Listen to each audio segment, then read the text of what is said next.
Muy buenos días, jóvenes. Vamos a comenzar la clase. Mil disculpas que no habilite mi cámara. Lo que pasa es que estoy lejos de Santa Cruz. Estoy en una provincia de ida a Puerto Suárez. Y bueno, si habilito mi cámara, la señal se cae. Ya lo intenté anoche y bueno, se vuelve mucho más lento. Ya me comentaron que cuando habilito la cámara genera más uso de megas y al usar más megas hace más lento mi internet y viceversa.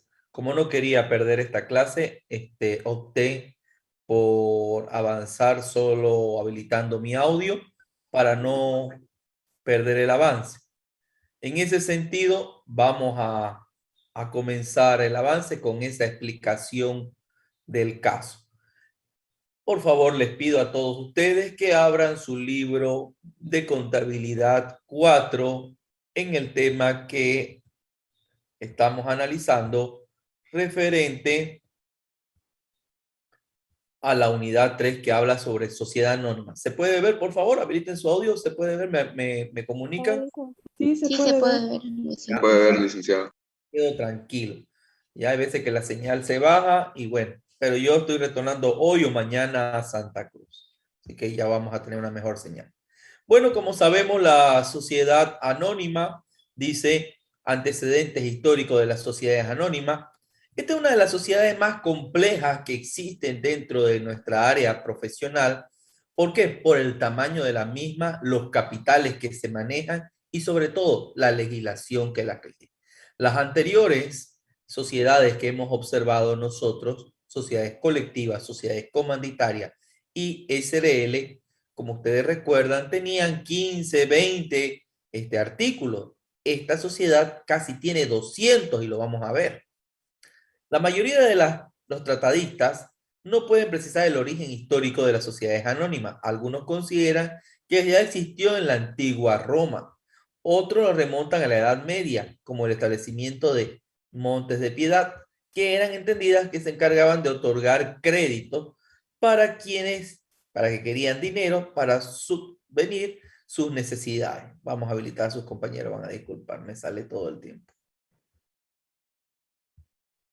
Fue en el siglo XVII donde las sociedades anónimas alcanzan un gran incremento implementándose, ¿no?, la emisión de acciones que comprendían a un gran número de personas que daban su dinero para formar un fondo común que sirviera para grandes empresas. Los accionistas podrían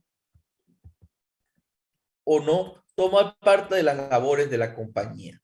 Le respondían a cada uno de lo aportado. Fíjense que aquí ya empieza a hablarse sobre acciones que dentro de las grandes empresas de ese momento del siglo XVII se dividían el capital en acciones donde cada uno aportaba y estaba en función a el monto que aportaba sus utilidades, ¿no? Dice, respondían cada uno lo aportado, recibiendo como utilidad la ganancia de la sociedad en proporción a sus aportes. Vamos a seguir leyendo, porque si no, no terminamos nunca. Aspectos generales. Las sociedades anónimas, el capital está representado por acciones. Eso es importante entender. Hasta la anterior clase veíamos que en la SRL el capital estaba dividido en cuotas de capital. Si ustedes recuerdan, siempre dijimos, las SRL se dividen en cuotas de capital y las sociedades anónimas se dividen en acción. La responsabilidad de los socios queda limitada al monto de las acciones que haya suscrito. La sociedad llevará una denominación referida al objeto principal de su giro y seguirá las palabras sociedad anónima o su abreviatura SA. El capital en esta sociedad puede tener tres conceptualizaciones diferentes y eso es importante entender. Muchas veces no logramos entender la diferencia entre cada uno y es importante porque ustedes van a escuchar en la ley cuando leamos dentro de unos minutos tres terminologías importantes: capital autorizado, capital suscrito y capital pagado. Estos son distintos, pero fíjense, pertenecen al mismo capital, pero en tres etapas que puede tener el capital. El capital puede estar autorizado, el capital puede estar suscrito y el capital puede estar pagado. ¿Cuál es la diferencia entre esto? Bueno, es el monto total del capital legalmente, ¿no?, de constituirse de la sociedad y que debe encontrarse claramente especificado en las escrituras de constitución, así como también en los estatutos. ¿Qué quiere decir esto? Van a disculpar, voy a admitir a sus compañeros. ¿Qué quiere decir esto? Quiere decir que el capital autorizado es el capital que todos ustedes, jóvenes, se comprometen a tener por la empresa. Es un compromiso, es un compromiso. Por eso el capital autorizado es que ustedes autorizan tener este capital. Es el monto total de capital legalmente a constituirse en la sociedad anónima y debe encontrarse claramente especificado en la escritura de constitución. Es el compromiso que ustedes hacen de tener, un ejemplo, un capital autorizado de 1.000.000 de bolivianos o 1.000.000 de dólares. Eso es un capital que ustedes se comprometen. Ahora, ¿cuál es la diferencia de capital suscrito? Del capital autorizado se pasa al suscrito, es otra etapa. Es el monto del capital autorizado que ha sido comprometido en ser pagado por los suscriptores de acciones de capital. Dicho compromiso debe estar respaldado por un contrato de suscripción. ¿Qué es esto? Una vez ustedes, como futuros accionistas o auditores, se comprometen a tener una empresa de 1.000.000, es un compromiso. Entonces, ¿vamos a tener una empresa de 1.000.000? Sí, ese es el capital autorizado. Ahora, ¿cómo se va a distribuir?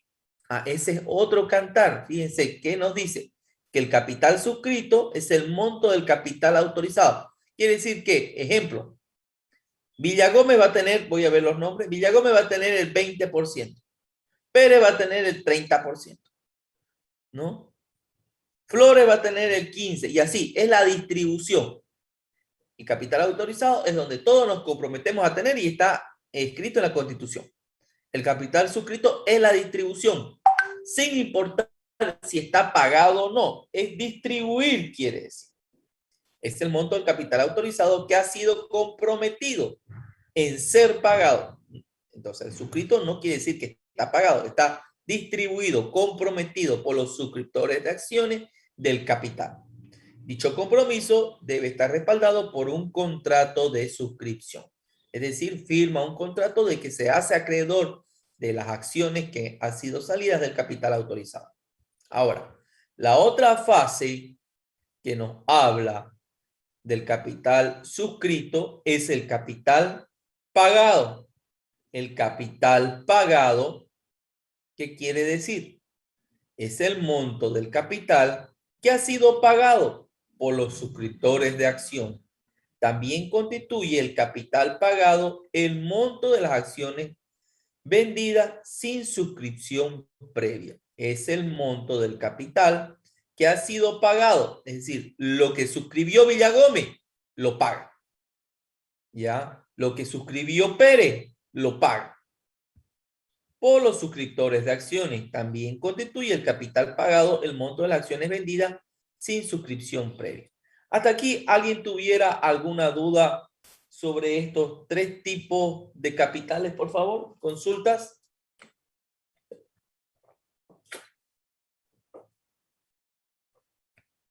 ¿No hay dudas? Bueno, continuamos, porque esto es importantísimo para el avance de más adelante y de los ejercicios, al menos. Continuamos. Una acción con respecto al capital de las sociedades anónimas representa una alicuota del capital autorizado. Y respecto a la tenencia de la acción, es un título valor que representa la inversión de una persona en el capital de una sociedad anónima. Eso es una acción. Pero lo vamos a ver mucho mejor analizando el Código de Comercio en el capítulo 5 que habla sobre las sociedades anónimas, en la sección 1 que habla de disposiciones generales. En el artículo 217, que apertura este tipo de sociedad, nos dice que la sociedad anónima, el capital está representado por acciones. La responsabilidad de los socios queda limitada al monto de las acciones que se hayan suscrito. Eso es importante. Artículo 218, denominación. La sociedad anónima llevará una denominación referida al objeto principal de su giro, seguida por las palabras sociedad anónima o su abreviatura SA. La denominación debe ser diferente de cualquier otra existente. Artículo 219. Forma de constitución. Existen dos. La sociedad anónima puede constituirse por acto único por los fundadores, esta es la primera, o mediante suscripción pública de acción. Es decir, no se olviden, toda sociedad anónima tiene dos formas de constituirse, por acto único por los fundadores o mediante suscripción pública por acción. Y vamos a ver cuál es la diferencia de ambos. Bueno, artículo 220 nos habla bien claro sobre los requisitos para la constitución por acto único. Para constituir una sociedad anónima por acto único, la escritura de constitución debe contener, además de lo señalado en el artículo 123, los siguientes requisitos. Fíjense, requisito por acto único, es decir, donde se constituyen los socios para crear la empresa. Que la integren 3 accionistas por lo menos, es decir, que existan sí o sí 3 accionistas por lo menos. Es decir, que el capital autorizado esté suscrito y pagado, si corresponde, por 3 accionistas. Aquí va el otro requisito. Que el capital social, ¿no? Que esto es el capital social, que ya ustedes lo conocen como el capital autorizado, se haya suscrito en su totalidad, el cual no puede ser menor al 50% del capital autorizado. ¿Qué quiere decir? Que el capital social se haya suscrito en su totalidad, en el cual no puede ser menor, ¿no? Al 50% del capital autorizado. Sí o sí, el capital autorizado debe estar suscrito, es decir, distribuido, que este capital que no hemos comprometido todo, debe estar distribuido por lo menos el 50% para poder comenzar. A los efectos de este capital social y capital suscrito tienen el mismo significado. Que cada acción suscrita, es decir, que el capital suscrito se haya pagado por lo menos 25% de su valor al momento de celebrarse el contrato constitutivo. ¿Qué quiere decir? Que del capital autorizado se hayan suscrito el 50% de las acciones y de las acciones suscritas se hayan pagado el 25%, ¿no? De dichas acciones. Y cuarto requisito es que los estatutos de la sociedad sean aprobados por los accionistas. Hasta aquí, ¿alguien tuviera alguna duda, alguna consulta? ¿Preguntas, jóvenes?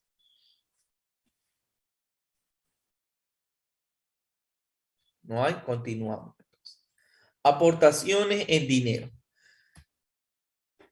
Los accionistas fundadores abrirán una cuenta corriente en el banco a nombre de la sociedad en forma que depositarán en ella sus aportes en dinero. Con cargo a esta cuenta pueden realizarse los gastos de constitución según se establezcan, ¿no? La escritura.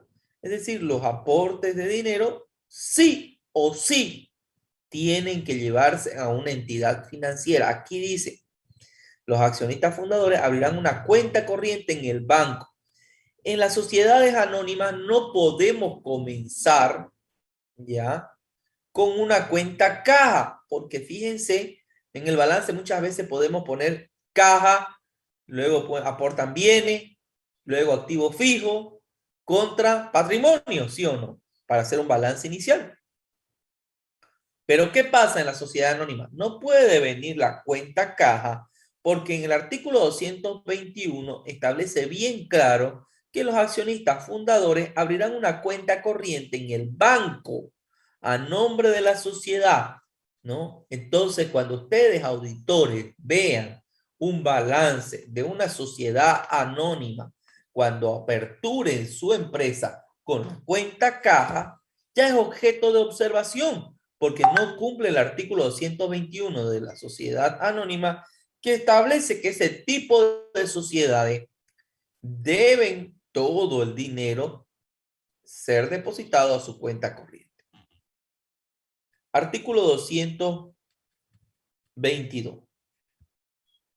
Constitución por suscripción pública. Ya vimos la primera, que era cuando se juntaban 3 o más socios para crear la sociedad.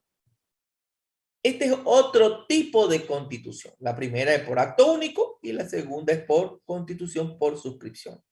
Si la constitución de la sociedad anónima fuera por suscripción pública, los promotores deben formular un programa de fundación suscrito por los mismos que se someterá a la aprobación de la Dirección de Sociedades por Acciones que debe contener. Aquí es cuando empieza la sociedad y las personas que están constituyendo necesitan suscribir a nuevos socios. ¿Qué quiere decir? Traer nuevos socios. Y es por eso que publican en un periodo, en un periódico de circulación e invitan a inversionistas a invertir en su empresa. ¿Qué debe contener?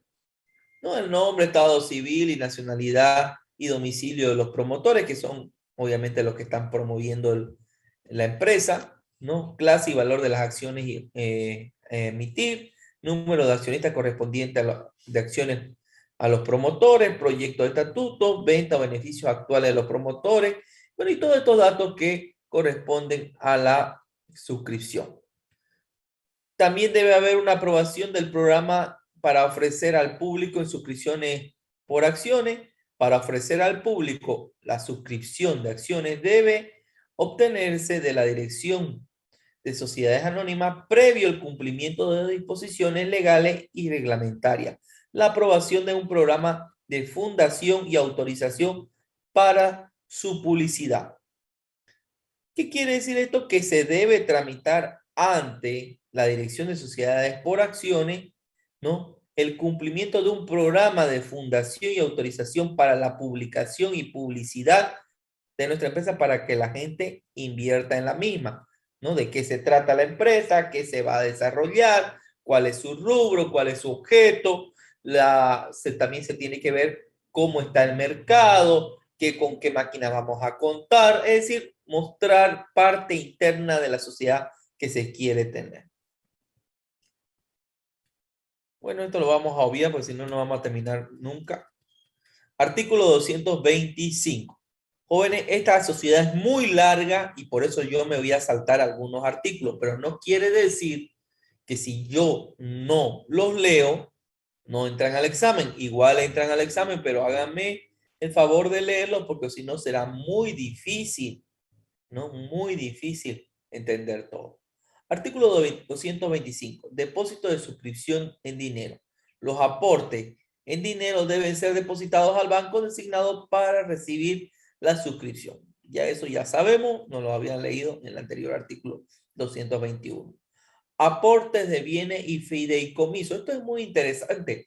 El artículo 226 nos habla sobre qué debemos hacer con los aportes de bienes, porque con los de dinero está interesante. El dinero lo depositamos al banco, no hay caja, al banco todo. Pero, ¿qué hacemos con los aportes de bienes? ¿Por qué?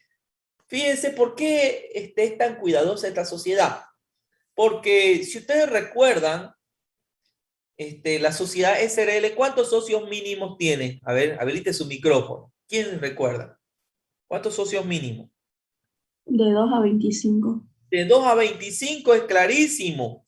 De 2 a 25, que es controlable ese número, como dice la compañera, es controlable. Uno llega a conocerse a 25 personas que pertenecen a una sociedad, las llega a conocer. Pero en una sociedad anónima, como su nombre lo dice, anónima, pueden haber 10, 20, 30, 40, 100, 200, 300, 1000, 2000, 10,000 socios, 20,000, 100,000 socios. ¿Será que podemos conocer a todos los socios de la sociedad? No, no lo vamos a lograr conocer.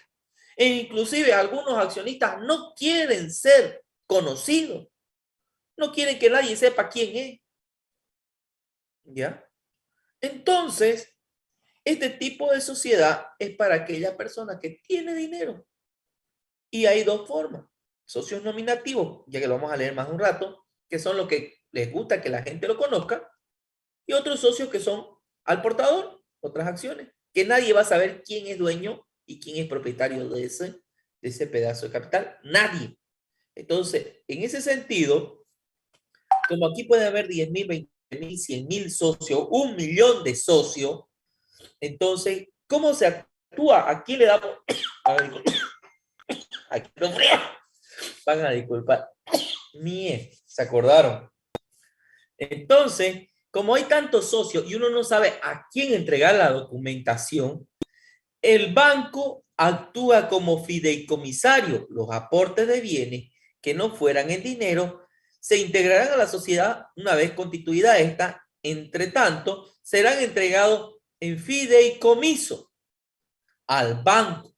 Es decir, en las sociedades colectivas, comanditarias y SRL, por lo general se conoce a los socios, a lo menos en la colectiva y comanditaria, porque son vínculos familiares, son sociedades de personas.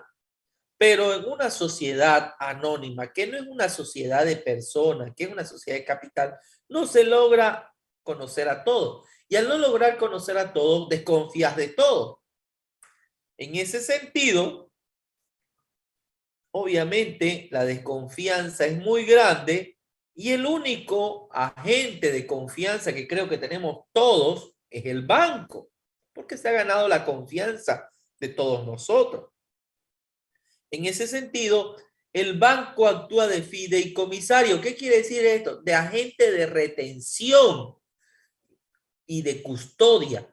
Los que han logrado ir al banco, a Bóveda alguna vez, ¿no? Tal vez todos han ido al banco, pero no han ido a Bóveda, que es muy distinto a los cajeros y han bajado al sector Bóveda o subido, dependiendo del banco.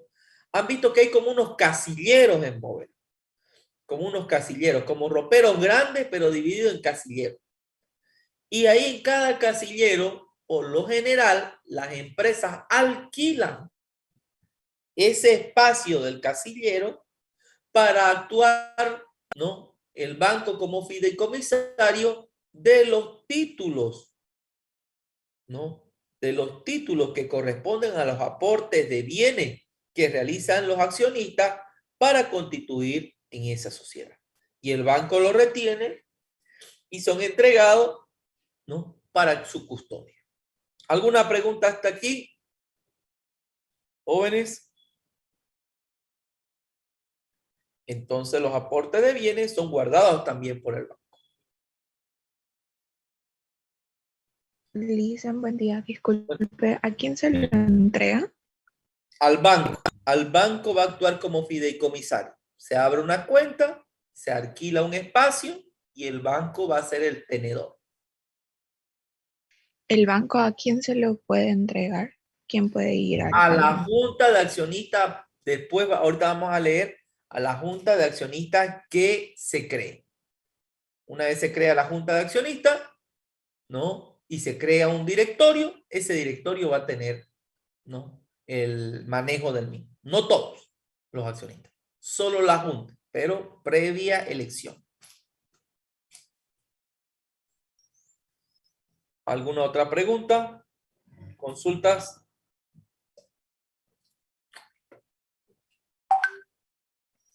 No, continuamos.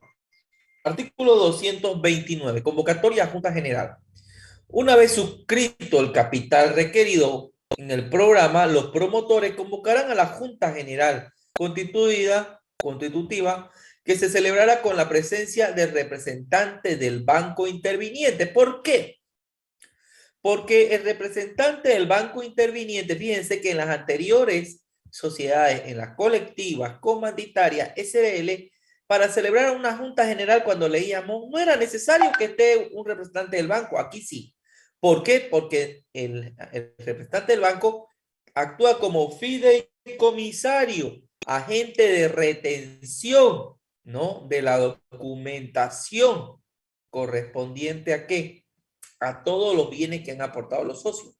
La presencia del funcionario de dirección de sociedades por acciones que fiscalice que todo lo que se está desarrollando está de acorde a lo que dice el Código de Comercio, ¿no? Y también funda empresa. Y la concurrencia de por lo menos la mitad más una de las acciones suscritas. Bueno, en el artículo 230 nos habla sobre las atribuciones de la Junta General Constitutiva. Y esto uno lo puede leer, pero vamos a leer las más importantes, ¿no? Aprobar la existencia de los depósitos efectuados en dinero y de las aportaciones. ¿Qué quiere decir? Que uno se siente, ¿no? Y verifique que si Pedro dijo que aportó un vehículo, que esté en los papeles a nombre de la sociedad, ¿no? De ese vehículo. Que si María dijo que aportó una retroexcavadora, que esté en los nombres de los papeles de la retroexcavadora a nombre de la sociedad anónima. Es decir, vamos a verificar en esta junta con la existencia de los socios, con la existencia del director de las sociedades anónimas y con la existencia del banco, porque el banco tiene que traer esa documentación. Un agente del banco va a ir a la reunión para comprobar la existencia de los depósitos en dinero y de las aportaciones. Una vez uno aporta en dinero, no hay problema porque eso es fácil de valorar. No se olviden, joven, si se corta, volvemos a entrar al mismo link. Aprobar la valoración de los bienes aportados en especie. ¿Por qué esto es importante? La valoración, fíjense, de los bienes aportados en especie. O determinar la realización de una nueva evaluación por perito. Los suscriptores de cuyas aportaciones se trate no tendrán derecho a voto hasta que se defina la valoración. Ejemplo, muchas veces cuando uno tiene un bien, lo atesora, pero también entra la parte subjetiva, que uno muchas veces le da un determinado valor a un bien y lo sobreestima. Ejemplo, uno mira su auto y dice, pucha, mi auto vale $15,000. Vale 15, 16 ya. Viene otro y dice, pucha, tu carcacha no está en 12. Y ahí entra el debate. Ahí entra el debate. ¿En qué precio o qué valor yo como auditor voy a asignarle a ese bien? ¿No? A ese bien. Aquí se aplica un análisis de una nueva evaluación de peritos para asignarle el valor. Aquí se hacen los peritajes, porque muchas veces algunos socios dicen, pucha, tu auto, no, pues ¿cómo vas a decir que vale 16,000? Esa carcacha vale 10 o 9, o esa maquinaria ya no sirve, no la recibamos. Entonces ahí los socios confrontan a otros socios para salvaguardar sí o sí, ¿no? Determinación adecuada y razonable del valor que se le va a asignar al bien. Aquí, cuando analizamos, se pueden hacer valuaciones a los activos fijos que ya aprendimos nosotros en contador y ustedes resumieron la norma de, ¿no?, revalúos técnicos. ¿Hasta aquí alguien tuviera alguna duda? ¿Preguntas? No, listo. ¿No? Aprobar o rechazar las gestiones y los gastos efectuados por los promotores, ¿no? Aprobar y modificar las ventajas y beneficios de los promotores que hubieran reservado. Y así sucesivamente. Artículo 231. Es larguísimo esto, por eso me salto harto. A los efectos del artículo anterior, cada suscriptor tiene derecho a tantos votos como acciones hayan suscrito y pagado. Es decir, acciones suscritas y estuvieran pagadas. El anticipo que le corresponde.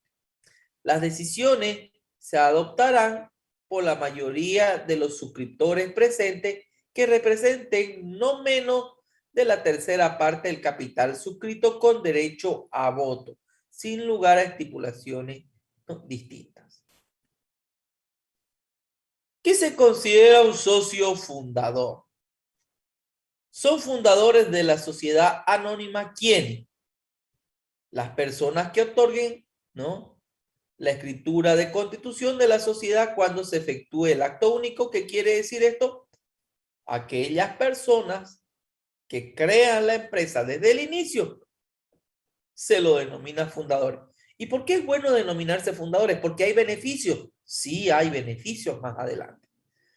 Los segundos que pueden llamarse, esto es por acto único. Y ahora, Cuando se hace por suscripción pública, en la formación por suscripción pública, los que firmen el programa, que ya hablamos sobre el programa hace unos minutos atrás. Entonces, todas personas que firmen el programa de cómo está desarrollando, cómo se va a desarrollar la empresa, cuál es su objetivo, cuál es su razón social, cuáles son cuál es la oferta y demanda que han analizado para el mercado, se hace un programa de análisis para los inversionistas y los que firmen este programa de suscripción pública serán denominados socios fundadores. Vamos a seguir leyendo. Responsabilidad de los fundadores.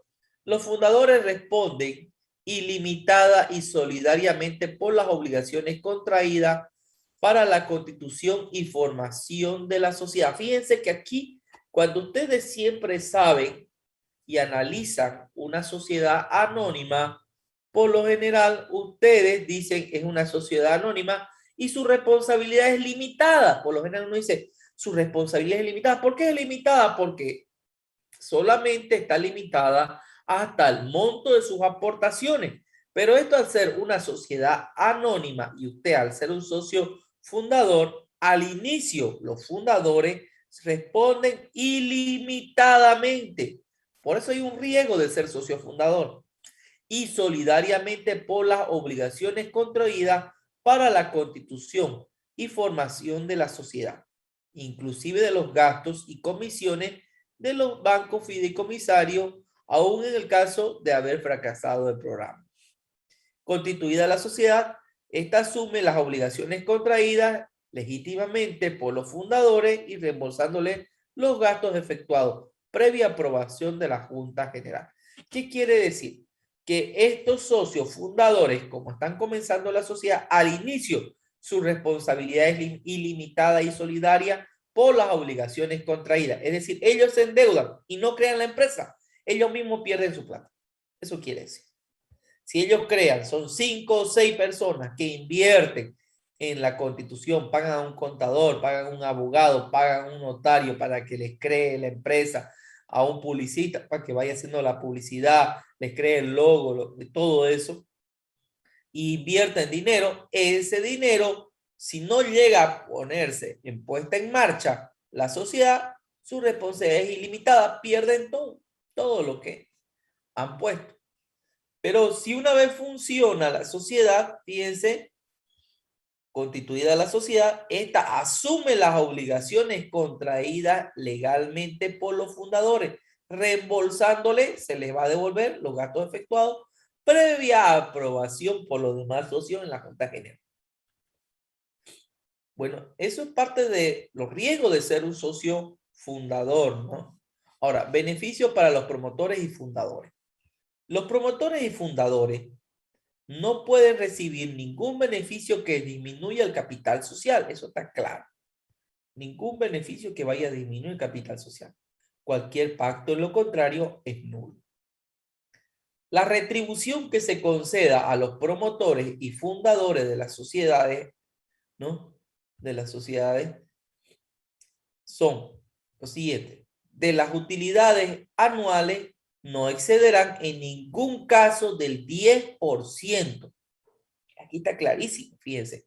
La retribución que conceda a los promotores y fundadores de las utilidades anuales no excederá en ningún caso del 10%, ni podrá extenderse por más de 10 años a partir de la constitución de la sociedad. Aquí es clarísimo. Esto nos permite conocer que estos socios fundadores, promotores, podrán tener hasta un máximo adicional de las utilidades que haya existido de un 10%. Pero ese beneficio no es de por vida, sino podrá tener un máximo de 10 años para que esos socios se beneficien. Obviamente, ¿por qué se benefician? Primero, porque tuvieron la idea. Segundo, porque asumieron los riesgos en los costos, ¿no? Al principio era una responsabilidad ilimitada. ¿Qué quiere decir? Que si perdían todo su dinero ellos por intentar constituir una sociedad anónima. Pero este beneficio, que no puede exceder más del 10%, tampoco puede durar más de 10 años. ¿Hasta aquí alguna pregunta? ¿Consultas, jóvenes? ¿No? Lisandro, el Sí. 10% aparte aparte del capital, lo que El recibe. ellos van a recibir, ellos aportan su dinero y eso se denomina capital. Pero fíjense que aquí dice, la retribución se conceda a los promotores y fundadores de las utilidades anuales, no podrá en ningún caso no exceder de 10%, pero de las utilidades quiere decir que ellos pueden agarrar y del 100% de las utilidades separar un 10% para ellos, ¿no? Y el otro 90% que queda se lo van a distribuir entre los demás más ellos. Es decir, hasta si ellos deciden y los registran eso en el acta de constitución, porque esto se tiene que escribir previamente en el acta de constitución. Y yo, si soy un inversionista, voy a leer. Aquí los socios fundadores dicen que ellos van a separar su 10% de...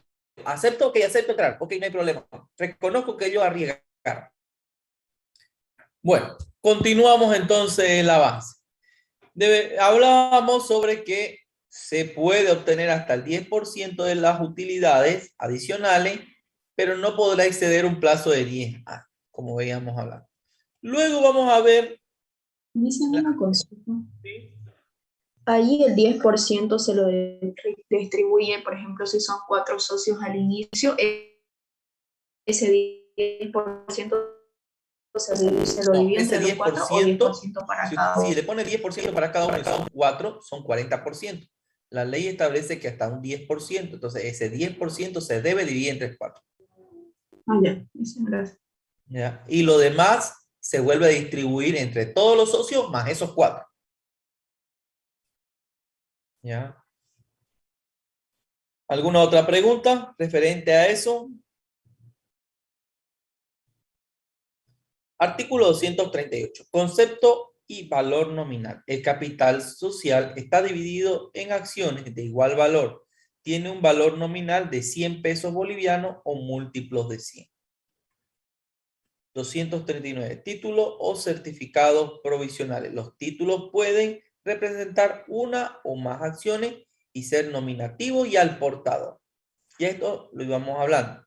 Enseguida vamos a hablar cuál es la diferencia entre nominativo y al portador. Indivisibilidad de las acciones. Las acciones son indivisibles con relación a la sociedad. En caso de existir varios copropietarios, la sociedad solo reconoce a un representante común para ejercer los derechos y cumplir con las obligaciones sociales, el cual será nombrado por el juez existente si existiera un desacuerdo. Bueno, ¿qué es esto? Ejemplo, muchas veces la acción puede valer múltiplos de 100, 100 bolivianos, 1000 bolivianos, 10.000 bolivianos, 1.000.000 de bolivianos cada acción, o 900.000 bolivianos, o 300.000 bolivianos, puede valer múltiplo de 100 la acción. Ahora, ¿qué pasa en esta situación al inicio? Cuando compran una acción, ejemplo, de 100.000 bolivianos, muchas veces uno no puede comprar, yo quiero una acción, pero no puedo comprarla porque vale 100.000. Entonces generamos el copropietario, que esto ya lo habíamos leído en las SRL, se recuerdan, ¿no? Ya lo habíamos leído en las SRL. ¿Qué quiere decir? Que una acción tiene 2 propietarios, o 3, o 4, o 5 propietarios que han unido sus capitales para invertir en esa acción, porque entre 4, comprándola a 100.000 bolivianos, de 25.000 bolivianos, podemos comprar una acción. Ya vamos a tener ahí 100.000, porque 25.000 por 4 son 100.000, podemos comprar, entonces somos copropietarios.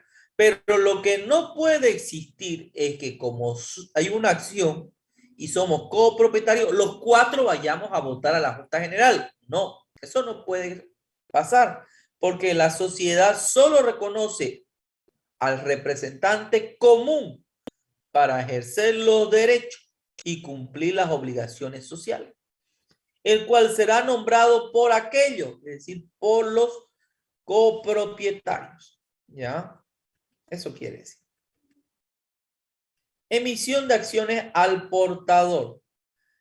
Ya vimos que hay acciones nominativas. ¿Qué es una acción nominativa? Tal vez no lo explicó aquí la ley, pero una acción nominativa es una acción que dice Óscar Hugo Rivero Chavarría. Tiene mi nombre y apellido. Ya está mi nombre y mi apellido. Esa es una acción nominativa. En el artículo 242 habla sobre las acciones al portador. Se emitirán títulos al portador solamente cuando el valor de las acciones estén pagadas en su integridad. ¿Por qué es esto? Bueno, si hay una acción nominativa y dice Óscar Hugo Rivero Chavarría, es nominativa y saben mi nombre y me conocen. Ya me conocen. Por eso pueden emitirme una acción suscrita y después yo la pago. En cambio, fíjense que una acción al portador, para ser entregada, debe estar pagada en su integridad. Se emitirá el título al portador solamente cuando el valor de la acción esté pagado en su integridad. En cambio, las acciones nominativas se pueden entregar. ¿Por qué? Porque tienen mi nombre y a mi apellido y saben dónde vivo, dónde ubicarme. En cambio, las acciones al portador es una acción que dice XYZ1234, ejemplo, o ABC 123. Tiene un nombre, pero ese nombre está en un código alfanumérico. Pero usted cuando dice ABC 123, usted no sabe quién es. ABC 123, usted no sabe dónde vive. Por eso es una acción al portador y por eso llegan a ser este tipo de sociedades, sociedades anónimas, que nadie conoce quién es el propietario de esa acción.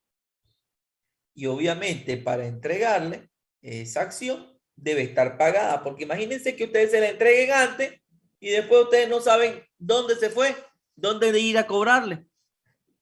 A eso se refiere. ¿Alguna pregunta hasta aquí? Por mínima que sea. Pero ¿cómo le va a entregar la acción si no sabe su nombre? Porque usted se va a personar y en vez de darme su nombre, usted me va a decir, yo no quiero una acción nominativa, quiero una acción al portador. Ah, ya, Usted viene, la recoge y yo no necesito ningún otro dato más que su dinero. Ah, ya listo. ¿Alguna otra pregunta? ¿Dudas hasta aquí? Este dos tipos de acciones, nominativas y al portador. Continúa. Vamos a seguir, pues sigamos, porque si no, se hace largo esto.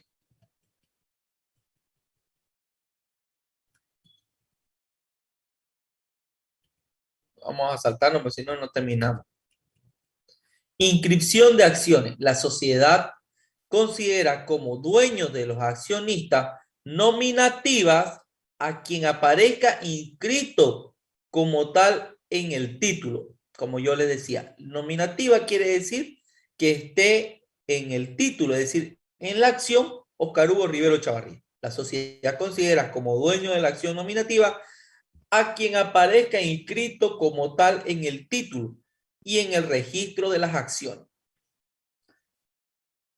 La negativa injustificada para inscribir a un accionista en el registro obliga a la sociedad y a sus directores y administradores a responder solidariamente por los daños y perjuicios. Es decir, si esta persona es nominativa, debe estar inscrita en la sociedad, ¿no? De registro de sociedades anónimas, en funda empresa. Vamos a seguir leyendo. Bueno, el artículo 254 dice acciones al portador y no nominativa. La transmisión de las sociedades al portador se perfecciona por simple tradición. Bueno, esto no es muy explícito, ¿no? Pero, ¿qué nos dice? Que la transmisión, es decir, la venta, la entrega, ceder la acción al portador se perfecciona por simple tradición. Bueno, se realiza primero que la acción al portador. La acción al portador no tiene nombre de quién es el dueño. Es 1, 2, 3, ABC, o X, Y, Z, 5, 6, 8. Cualquier código puede ser. Ahora, ¿cómo yo transfiero esa esa acción, bueno, la transfiero. Una vez me pagan a mí el valor de la acción, yo la entrego. Y es por eso que dice por simple tradición. Es decir, por una simple compra que yo estoy comprando y el que está vendiendo lo vende y la entrega. En cambio, la transmisión de una acción nominativa se perfecciona mediante el endoso previamente. ¿Qué quiere decir? Usted vende la acción, recibe el dinero y en la parte de atrás, los que han llenado un cheque, ¿se acuerdan en Conta 1? Yo les dije, lean la parte de los cheques y hablaban sobre, hay una pregunta, ¿qué es el endoso? Porque aquí dice, la transmisión de las acciones nominativas se perfecciona mediante endoso, ¿no? Es decir, que en la parte de atrás de la acción, que es nominativa, la persona que lo está vendiendo, es decir, yo, Oscar Rivero, tengo que poner Oscar Hugo Rivero Chavarría, carnet de identidad, dirección, número de teléfono y mi firma. ¿Cómo se endosa un cheque? Y debajo del endoso viene quién me lo compró. María tanto, María Victoria Villagómez, ¿no? Carnet de identidad, número de teléfono, dirección y firma. Ya está endosado. Quiere decir que yo, Oscar Rivero, he vendido a la señora María porque se endosa solamente para la venta. Porque mientras tanto, solo es la acción nominativa. Se le da la vuelta, que está en limpio en la parte de atrás de la acción, y se hace el endoso, que es la transmisión a la otra persona. Recibe el dinero y lo transmite. Dice por endoso. Y se producirá efecto en la sociedad y tercero a partir de su inscripción en el registro de acciones. ¿Qué quiere decir esto? Que la persona que esté comprando dicha acción, una vez yo la endosé, ella la endosó, me pagó, debe ir al registro de comercio en Funda Empresa y explícitamente en el registro de acciones y anotar que ya fue transmitida, es decir, cedida hacia esa persona esa acción para que esté registrado y se produzca el efecto ya de responsabilidad y obligatoriedad de la sociedad ante ese accionista. La sociedad generará la entrega de una nueva acción nominativa, es decir, la que decía Oscar Rivero, la tachan, la rompen o la guardan, ya verán qué hacen. Y la nueva acción es entregada ya con el nombre de María Villagómez Tanto, entregada de forma directa. ¿A quién? Al nuevo tenedor o propietario. ¿Alguna pregunta hasta aquí?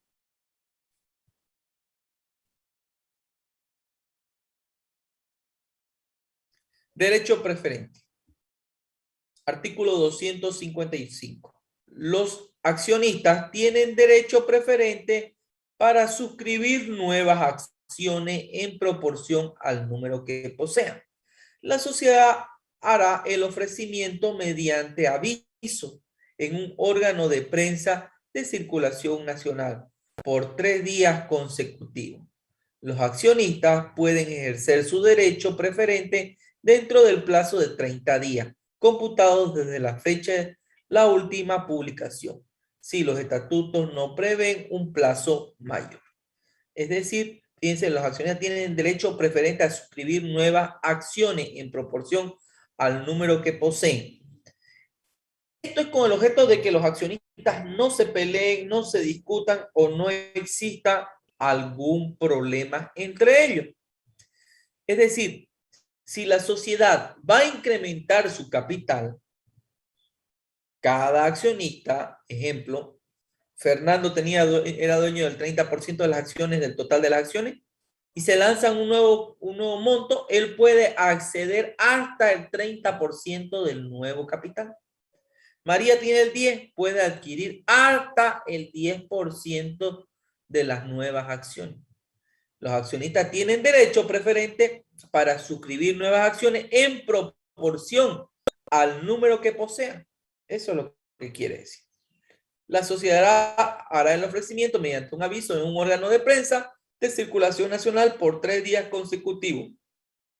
Los accionistas pueden ejercer su derecho preferente dentro de los plazos de 30 días, computados desde la fecha de la última publicación. Si los estatutos no prevén un plazo mayor.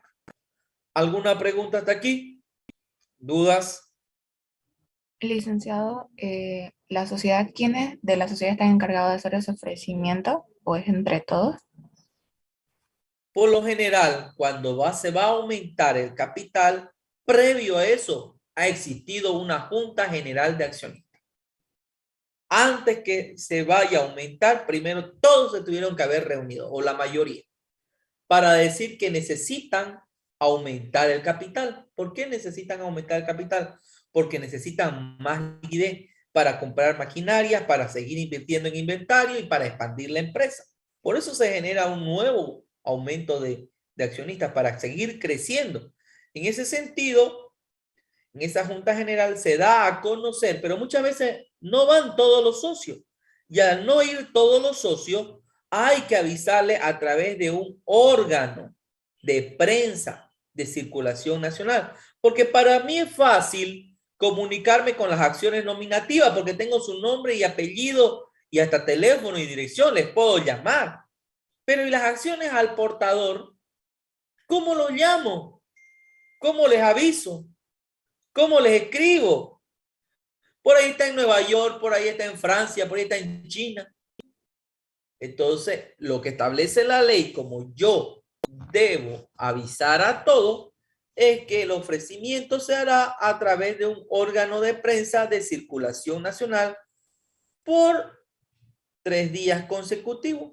Y las personas que quieran aumentar su capital están en todo su derecho de aumentar en proporción a lo que ya poseen. Si tienen un 20% de la empresa, pueden aumentar hasta un 20%. Ahora, si los demás accionistas no compran las acciones porque no desean, y en el lapso de 30 días nadie compra, ese accionista que solo podía comprar solo el 20% puede seguir comprando más, hasta lo que él desee, porque ya se venció el plazo de la prioridad que tenía el derecho preferente los accionistas vigentes. Él puede comprar todas las demás o las acciones que sobran ser vendidas a un público externo ajeno a la sociedad. ¿Dudas hasta aquí? ¿Alguna pregunta?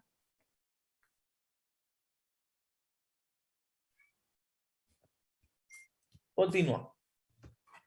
Nueva emisión. Y esto es interesante. Solo hay lugar a la emisión de nuevas acciones cuando las precedentes han sido totalmente suscritas. ¿Qué quiere decir?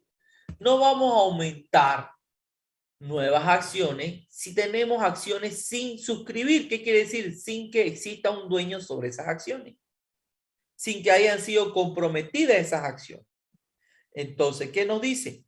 Que primero deben estar suscritas. Suscritas no quiere decir que estén pagadas, sino que ya se le haya asignado un propietario a esas acciones. Entonces, no hay lugar a la emisión de nuevas acciones cuando las precedentes, es decir, las anteriores, han sido totalmente suscritas. Vamos a seguir leyendo. Clases de acción. Ya habíamos visto los tipos de acciones, habían al portador y nominativa. Ahora hay dos clases, tipo, al portador y nominativa. Clases. Las clases pueden ser ordinarias y preferentes. Tipo hay dos. Ahora, las clases también hay dos. Hay ordinaria y preferente. Entonces, dentro de las clases de acciones hay ordinaria y preferente. La escritura social establecerá los derechos y obligaciones de cada clase de acciones. Atribuye a sus tenedores con arreglo a disposiciones en el código. Si se establecen clases de acciones en la escritura social, se entiende que todas son, ¿no? Si no se establecen, perdón, clases de acciones en la escritura social, se entenderán que todas son ordinarias. Esto es claro. si no se establecen las clases que existieran, es decir, aquí la ley me dice, puede usted dentro de su sociedad tener acciones ordinarias y tener acciones preferentes o preferidas. Pero si no establezco yo en la escritura constitucional que tengo ese dos tipos, no, perdón, esas dos clases de acciones, se supone que todas las acciones que yo posea, si no establecen las clases de acciones en la escritura social, se entenderá que todas son ordinarias. Esto está claro, se entenderá que todas son ordinarias. Acciones ordinarias. ¿Cuál es la diferencia entre una y otra? Cada acción ordinaria da derecho a un voto en las juntas generales. En las juntas generales tiene derecho a un voto, a voz y a voto. Eso quiere decir, tiene derecho a voz y a voto. En cambio, las acciones preferidas o preferentes son las que establecen beneficios preferenciales. Esto también es importante. Tienen beneficios preferenciales. No votarán en las juntas ordinarias. Es decir, cuando haya juntas ordinarias, las personas que posean acciones preferidas no pueden votar referente a lo que se trate en las reuniones ordinarias, sino exclusivamente en las extraordinarias. Ellos van a poder votar en las reuniones extraordinarias, sin perjuicio de asistir con derecho a voz a la asamblea ordinaria. Es decir, los socios preferentes pueden asistir a las reuniones de las asambleas ordinarias, pero con derecho a voz, pero no a voto. Ya, eso es importante. Ahora, ¿qué se trata en cada una de esas asambleas? Bueno, los derechos de los accionistas preferentes. Se asignará a los accionistas preferidas un dividendo no mayor al establecido en los estatutos. Antes de fijar los dividendos de los accionistas ordinarios, cuando en algún ejercicio social no se paguen dividendos o sean inferiores al fijado, estos o la diferencia se cubrirán en los años siguientes. Por eso son beneficios, fíjense. Usted mira, pero le dicen, ¿cuál es la diferencia entonces entre ordinarias y preferentes? Bueno, las acciones ordinarias tienen derecho a voz y voto en las asambleas ordinarias y por lo generalmente las asambleas ordinarias hablan sobre el manejo y cómo se va a desarrollar y se va a manifestar y se va a trabajar en la sociedad. Es decir, es como un grupo consultivo, ¿ya? Del manejo. Pero hay gente que tiene tanta plata que no le interesa cómo se maneja la empresa. No le interesa quién la maneja la empresa. No le interesa cómo se maneja la empresa. Lo único que le interesa es que le paguen sus dividendos. Lo único que le interesa es que esté recibiendo beneficios de esa acción. Lo único que le interesa. Esa persona puede estar en Miami, puede estar en Punta Cana, puede estar en París, disfrutando de la vida. Lo único que quiere es que su dinero trabaje para él. En ese sentido, por eso algunas personas dicen, mira, pero ¿por qué me conviene una acción preferente? Bueno, por sus beneficios. Se asignará a las acciones preferidas un dividendo no mayor a lo establecido en el estatuto, va a tener un porcentaje mayor, ya que esa persona no opina sobre el manejo, por eso genera un mayor riesgo y obviamente al tener mayor riesgo, si no opina dentro de eso, debe generar un mayor margen de utilidad. Antes de fijar los dividendos de las acciones ordinarias, cuando en algún ejercicio social no se paguen los dividendos o sean inferiores al fijado, esto o la diferencia, fíjense, se cubrirán en años siguientes a la prelación indicada. ¿Qué quiere decir? Que si se le dijo que se le iba a pagar 100 bolivianos más por ser esta acción preferida y no se le puede pagar porque hubo pérdida o no se le puede pagar porque hubo problemas o no se obtuvo la utilidad deseada, como dice arriba, en años posteriores se les debe como indemnizar ese monto que no ha sido pagado. En los estatutos puede pactarse que a las acciones preferidas se le fije un dividendo superior al de las acciones ordinarias. Fíjense, en los estatutos puede pactarse que a las acciones preferidas se le fije un dividendo superior a las acciones ordinarias. En la liquidación de la sociedad, las acciones preferidas se reembolsarán antes que las acciones ordinarias. ¿Qué quiere decir? Que cuando la empresa esté cerrando, los primeros que van a recibir el dinero que invirtieron son las acciones preferidas antes que las acciones ordinarias. Las acciones preferidas con dividendo no repartido por más de 3 ejercicios, aunque no sean consecutivos, adquirirán el derecho a voz, ¿no? Y voto y los demás derechos de los accionistas ordinarios hasta que, ¿no?, desaparezca el adeudo referido. Fíjense que si a él no recibe lo que le establecieron y su derecho, tiene derecho a opinar y a votar dentro de la asamblea, sin perder su responsabilidad de socio promotor, ¿no? Y en el caso de que, como aquí le llamamos, la sociedad tenga algún tema, problema en la liquidación de la misma, es decir, al cierre, van a ser ellas de primero indemnizadas. Hasta aquí, ¿alguien tuviera alguna pregunta, por mínima que sea? ¿Dudas? No. Vamos a seguir leyendo. En la sección quinta sobre accionista, la calidad de accionista, tiene la calidad de accionista el inscrito en el registro de accionistas de la sociedad. Si las acciones son nominativas, ¿no? Perdón. Si son nominativas, es decir, tiene la calidad de accionista el inscrito en el registro de accionistas de la sociedad.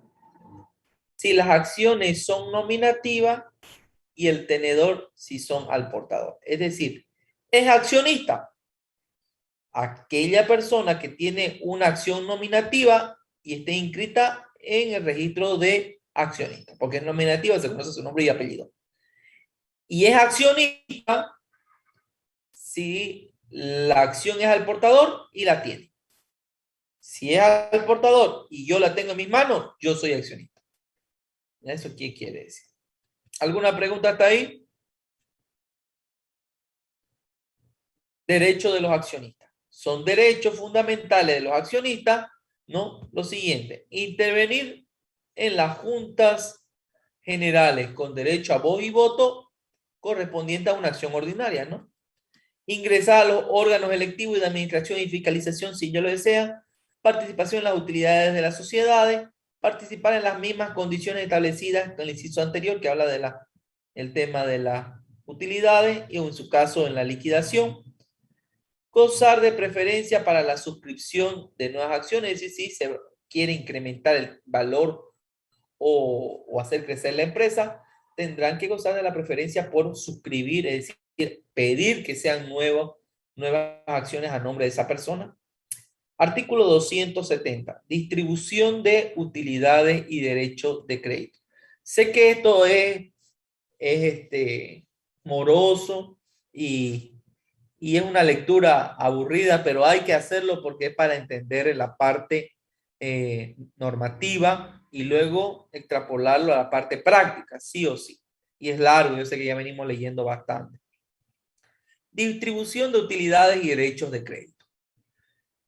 El accionista tendrá derecho a pedir que en la Junta General reunida para considerar el balance se delibere sobre la distribución de las utilidades consignadas en dicho documento. Las utilidades se distribuyen en proporción al importe pagado por las acciones.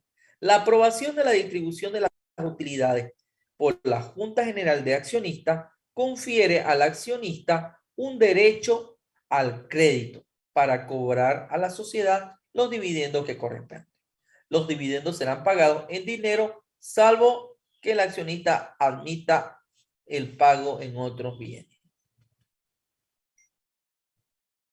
¿Quiénes tienen restricciones al derecho al voto? Bueno, pueden establecerse que los estatutos la restricción al derecho al voto a las accionistas preferidas, sin embargo, por ninguna razón se les privará del mismo en las juntas extraordinarias que tengan por finalidad modificar el plazo de duración de la sociedad, ¿no? 2, cambiar el objeto de la misma, aprobar la función y transformación, autorizar la emisión de nuevos bonos y demás. Vamos a seguir leyendo. Esto es interesante porque ustedes como auditores deben estar capacitados para poder hacer un análisis debido a que ustedes en las juntas generales, cuando corresponda, van a ser llamados junto con el asesor legal, es decir, el abogado y el contador, y se van a sentar junto con el directorio y van a establecer qué dice la norma. Y cada uno de ustedes tiene que admitir un criterio. Y muchas veces ustedes que son los de la parte contable, ustedes van a saber cuánto es el capital autorizado, cuáles son las acciones suscritas y cuáles son las acciones pagadas. Y es decir, si yo, Oscar Rivero, tengo una acción suscrita, ¿puedo votar? No, porque tiene que estar pagada. Entonces, le dice, señor contador, por favor, verifique las acciones suscritas y pagadas de Oscar Rivero. Tiene suscritas 100 acciones y pagada 90. Entonces, tiene derecho a 90 votos. Pero si usted dice, sí, tiene suscrita, y ahí nomás, ¿cuántas? 100. La gente puede votar 100 veces. Entonces, ¿qué quiere decir esto? Que podemos dar una mala percepción si no tenemos claro toda la normativa vigente. Por eso lo estamos leyendo. ¿Y quiénes tienen la prohibición de voto? Bueno, los administradores y síndicos. Los directores o administradores, síndicos, gerentes de sociedad no pueden votar sobre la aprobación del balance y cuentas relacionadas con su gestión, ni en resoluciones referentes a la responsabilidad. En caso de contravención, son responsables de los daños y perjuicios que ocasione la sociedad con terceros.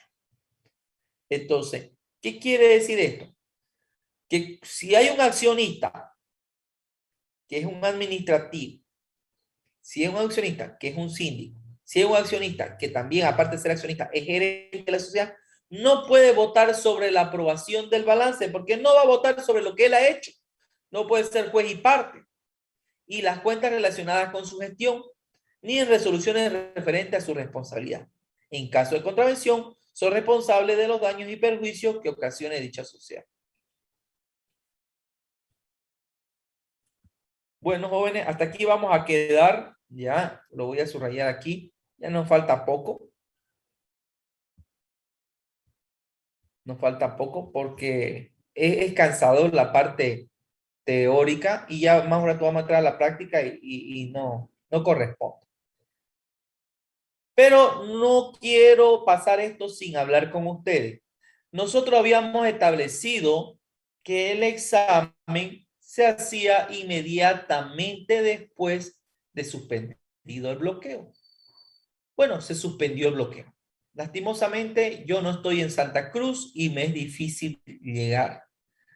Por el tal motivo, ya voy a suspender el primer parcial para el jueves 25 de forma presencial. Ya me ha tocado varios jóvenes que me dicen que están en provincia, que me dicen que están aquí, que están allá, pero las disposiciones establecen que los exámenes de las clases prácticas como la mía y las ayudantías de las clases prácticas como la mía, que es una clase práctica, se puede tomar en forma presencial. Y la obligatoriedad entonces sería darlo de forma presencial. ¿Qué fecha? Anótense, jueves 25 de noviembre. ¿En qué horario? En el horario de clase. Por eso voy a tener el día martes para establecer en qué aula nos van a asignar para que ustedes el día martes ya tengan todo el conocimiento de qué aula me pueden brindar para el día jueves y así ustedes puedan llegar en el horario de clase el día jueves a dar un examen de forma tranquila sin que estén diciendo dónde estaremos, dónde vamos, nos vamos a ir directo ahí. Listo, jóvenes, no sé si tienen alguna duda sobre el examen, va a ser de la sociedad colectiva, comanditaria, SRL, tanto teórico como práctico. Hay 7 tipos de examen, ¿ya? Todos tienen que traer su hoja de cuadernillo tamaño carta, prohibido los celulares en el desarrollo del examen, todos tienen que traer su calculadora, prohibido la fórmula, prohibido los cuadros de depreciación, solamente pueden traer las UFB y el tipo de cambio. ¿Dudas hasta aquí? ¿Preguntas, jóvenes? ¿No? Le dicen, podemos ¿Sí? traer ya hecho los formatos, ¿no? Del libro diario y Bueno, del sí, cuadro de sí, aportación. sí, sí puede traer. Sí puede traer eso. Para no perder el tiempo. ¿Alguna otra pregunta? Bueno, jóvenes, nos vemos la próxima clase. Ahí definiremos ya el aula que nos corresponde. Entonces, estudien tanto teórico como práctico. No se olviden que íbamos a dar los dos exámenes. Que tengan un bendecido día. Nos vemos, jóvenes. Hasta pronto.